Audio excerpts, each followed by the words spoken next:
Necə yazdan danışım ki, vəziyyət şaxtalı, qışlı. Necə mən bayram edim ki, bir ananın gözü yaşlı. Bir şəhid vermiş ananın ürəyin heç nə ovutmaz.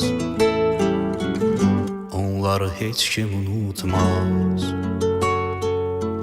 Sigaret birbirinin ardına qəndən calanarmış. Atanın qəlbi yanan ateşe parmak dayanarmış. Bu yanan kalbine bir söz ne de bir cümle soyutmaz.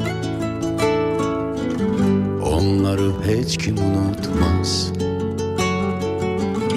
Onları hiç kim unutmaz. Bu derdi yazan sanmaq mı olar? Otsuz bu kadar yanmaq mı olar? Siz can verdiniz, bizler yaşayaq. Heç haqqınızı danmaq mı olar? Bu derdi yazan sanmaq mı olar?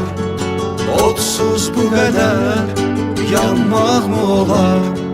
Siz can verdiniz, bizler yaşayaq.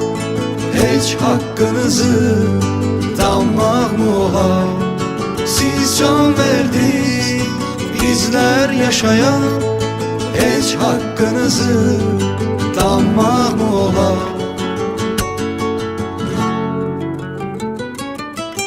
Necə yardan danışım ki, birinin gəlmədi yarı. Bu böyük dərdinə dərd ortağıdır indi məzarı.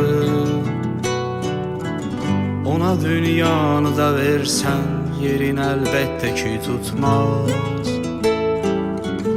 Onları heç kim unutmaz. Ne kadar pencereden boylanar esretle uşaklar. Üşüder ruhunu hamdan dolu gözler, boş otaqlar. Uşaq ağlıyla ne bilsin ki atam gitti qayıtmaz. Onları hiç kim unutmaz. Onları kimse unutmaz.